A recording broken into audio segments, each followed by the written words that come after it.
adanya penjualan seragam di SMK 2 Subang terhadap para peserta didik yang dinilai miring-miring.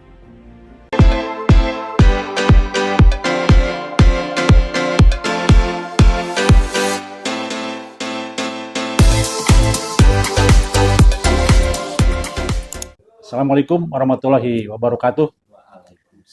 Pemirsa Metro Buana dimanapun Anda berada.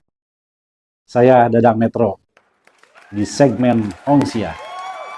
Kali ini kita membahas informasi yang diperoleh dari pusat dan dari rakyat terkait masalah adanya penjualan seragam di SMK 2 Subang terhadap para peserta didik yang dinilai miring-miring bersama narasumber pada hari ini, yaitu Pak Denny.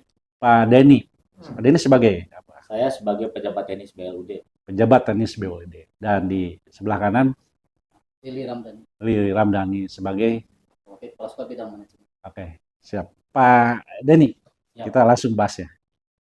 Tadi secara singkat bahwa SMKN 2 Subang di beberapa tahun ada pengadaan seragam senilai berapa? 1.800.000 ya? Kalau tahun ini 1.800.000 tahun sekarang. Nah, kira-kira mengapa didesain seperti itu?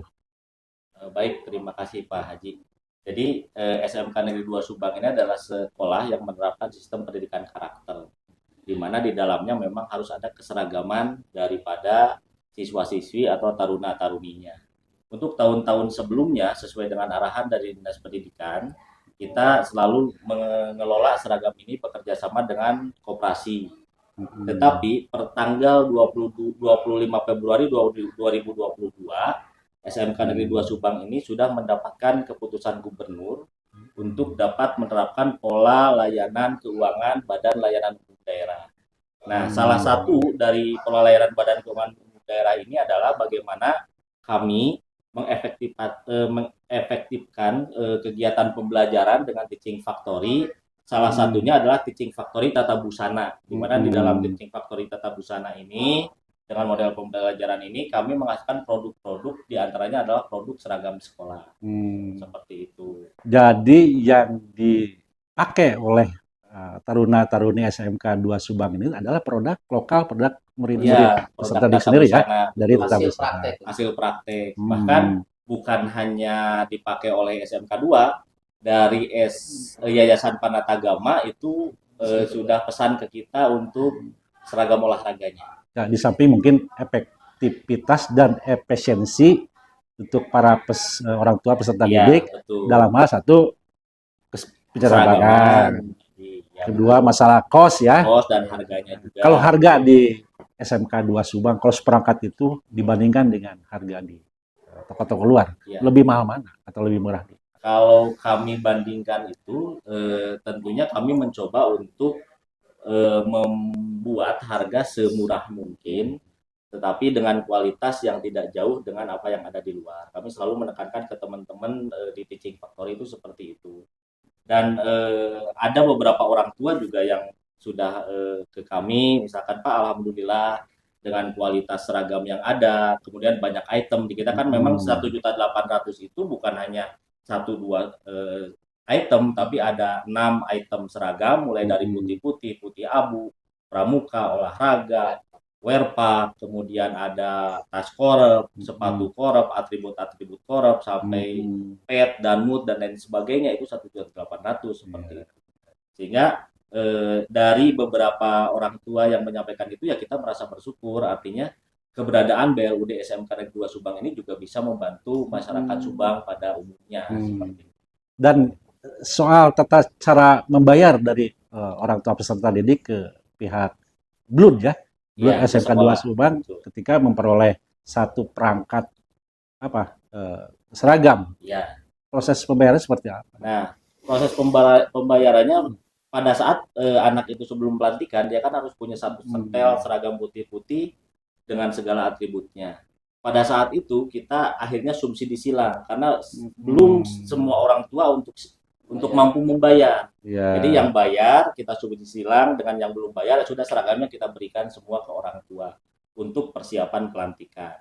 Nah setelah itu orang tua dipersilahkan nyicil. Nyicil dalam arti dia membeli item seragam sesuai dengan yang dia inginkan. Misalkan Pak, kan anak-anak yang lain sudah pakai seragam abu-abu, saya mau beli abu-abunya dulu, mangga. Ya. Saya mau beli pramukanya dulu, mangga. Mau beli olahraganya dulu, mangga. Jadi item seragam itu kan sudah ditentukan, oh misalkan kalau satu setel abu-abu 200.000, maka untuk pada saat pelantikan itu kita minimal 1 juta. Tapi kan tidak semua orang tua sanggup membayar, oke nggak apa-apa kita berikan semua. Setelah itu orang tua boleh mencicil sesuai item seragamnya. Kan 200.000 buat beli abu-abu ya kita kasih abu-abunya. Bayar lagi untuk beli pramuka ya kita kasih pramukanya, seperti itu. Batas maksimal orang tua membayar sampai kapan? Batas maksimal orang tua membayar itu sampai orang tua atau sampai dia merasa kebutuhan bahwa memang anaknya harus lengkap semua seragamnya harus pakai. Seperti itu, walaupun Pak, walaupun kenyataannya di kita masih ada yang nggak seragam. Jadi di kelas itu masih ada yang pakai seragam hijau-hijau. Karena Pak orang tuanya belum bisa bayar, nggak apa-apa saya bilang. Tapi yang keseragaman putih-putihnya sebagai ciri khasnya kan sudah diberikan duluan, seperti itu. Nah, hal ini kenapa kita berlakukan seperti itu? Karena kita ingin membantu orang tua supaya semuanya bisa belajar dengan nyaman. Seragam yang digunakan memang itu adalah tolak ukur bagaimana keseragaman anak. Tapi kan kita juga tidak memaksakan orang tua. Saya belum bisa beli putih abu misalkan. Ya sudah pakai seragam yang ada dulu. Yang hijau-hijau yang waktu pada saat anak-anak melaksanakan lat dasar. Seperti itu. Bahkan sampai keluar juga ada orang tua yang belum bayar ya. Sampai keluar juga banyak orang tua. Bukan ada lagi banyak ya.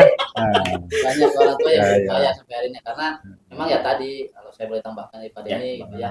Jadi ada orang tua yang sudah bayar, ada yang belum. Nah, yang belum itu kan kalau memang ada lebih dari perusahaan atau ada lebih dari produksi kan kita bisa tutup kan. Tutup. Kemudian yang mungkin kalau memang sudah tidak mampu sekali ya kita bebaskan.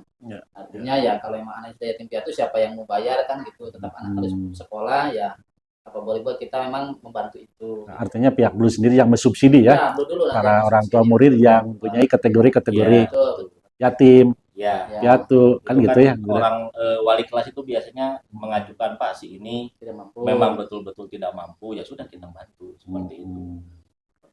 Karena kalau kami misalkan kadang-kadang kita kalau wali kelas yang nggak mengecek itu kadang-kadang juga suka dimanfaatkan.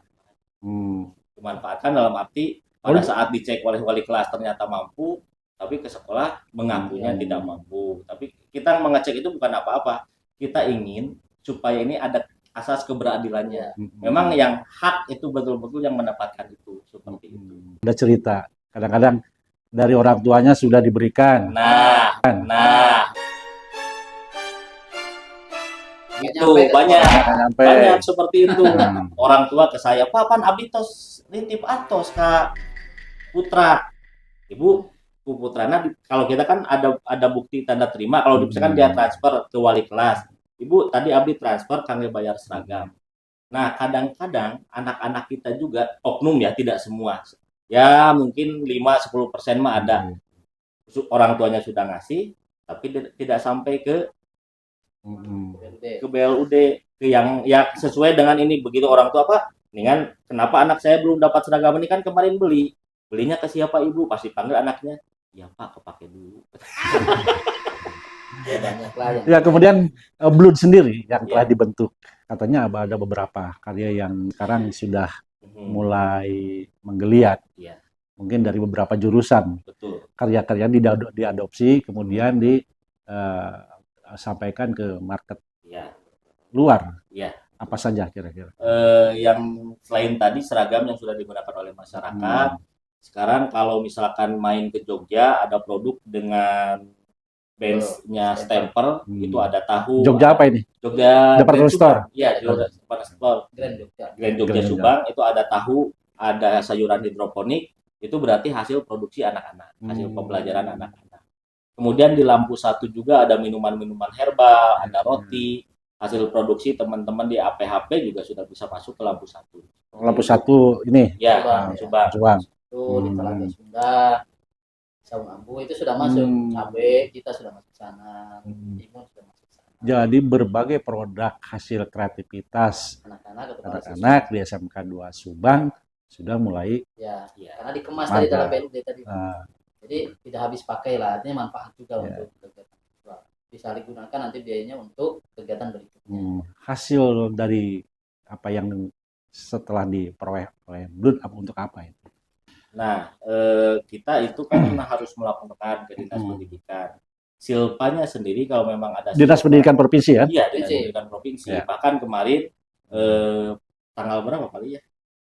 Kemarin. Minggu kemarin kita mendapatkan SMK Award untuk pengelolaan BLUD terbaik dari Dinas Provinsi Jawa Barat. Maka di jalan kampanye ya. Karena TV-nya jalan, kemudian memang terlihat Laporannya produksi, baik. pelaporannya ada. Nah, kalaupun ada silpa, nanti silpa itu boleh digunakan untuk pengembangan usaha. Misalkan tahu yang tadinya kapasitas 30 kilo, kita mau nambah jadi 60 kilo, ya itu pakai dana-dana dari BLUD. Ya, oke. Yang terakhir, ini Pak Siap. Lili, Ya. apa yang perlu disampaikan ke masyarakat? Ya, intinya masyarakat dalam berpikir itu harus benar-benar sesuai dengan fakta yang ada, kebermanfaat, dan yang apa yang diterima tanggap informasinya. Sehingga pada saat kegiatan ini terjadi, contoh dengan keadaan seragam, lihat dulu kebermanfaatannya. Lebih baik komunikasi dengan pihak sekolah, karena memang kita sudah punya legal aspek untuk hal melakukan usaha. Hal usaha ini bisa kita gunakan untuk operasional. Sementara kita tahu kan bantuan pemerintah itu terbatas, baik dari pusat maupun daerah. Nah, oleh karena itu untuk membantu aktivitas siswa dalam pembelajaran, maka kita perlu juga berkreativitas, Pak. Kreativitas di sini tadi disampaikan Pak Dini, kita punya teaching factory. Hasil kegiatan anak-anak yang dilakukan di teaching factory di bawah koordinasinya BLUD itu kan menghasilkan. Nah, ketika ada hasilnya itu dipakai lagi untuk periode berikutnya, dipakai lagi untuk periode berikutnya. Tidak hanya minta dipakai habis, minta dipakai habis. Jadi dana pemerintah terus-terusan itu habis, Pak. Tapi kalau dengan cara demikian ya terus berkesinambungan. Itu yang perlu dilakukan oleh beberapa sekolah. Mungkin yang nantinya sekarang belum BLUD bisa jadi BLUD.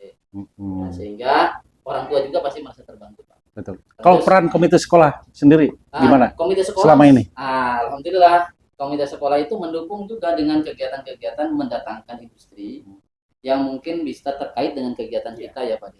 Contoh nanti industrinya itu yang bisa memberikan sebuah produk ke kita atau kerjasama dengan kita gitu. Komite. Kemudian juga komite sekolah mendukung dengan peran serta masyarakat, menggandeng masyarakat selain perusahaan masalah-masalah yang lain dalam segi pemasaran, gitu ya. Dalam segi juga hal-hal dukungan-dukungan yang sifatnya perizinan kan gitu. Komite sekolah berperan demikian Pak. Karena Nggak saya promosi. Jadi masyarakat Subang, SMK 2 itu sudah punya produk-produk yang diakui bukan hanya di Subang, tapi juga diakui oleh masyarakat Jawa Barat. Bahkan hari Jumat besok sekolah kita akan jadi tempat belajar dari Dinas Pendidikan Provinsi Bangka Belitung untuk pengelolaan BLUD-nya. Oleh project. Ya, pengen belajarnya ke SMK Negeri 2 Subang. Nah, nanti produk-produk kita itu akan ada di depan. Kita akan buka showroom produk atau display produk SMK Negeri 2 Subang. Kami berharap masyarakat bisa datang ke sana, tahu produksi di SMK Negeri 2 Subang seperti apa, dan kita sama-sama mendukung pendidikan di Subang khususnya bisa menjadi lebih baik melalui SMK Negeri 2 Subang. Oke. Demikian, pemirsa Metro Buana dimanapun Anda berada. Demikian barangkali kita ketemu di segmen yang lain. Hongxia.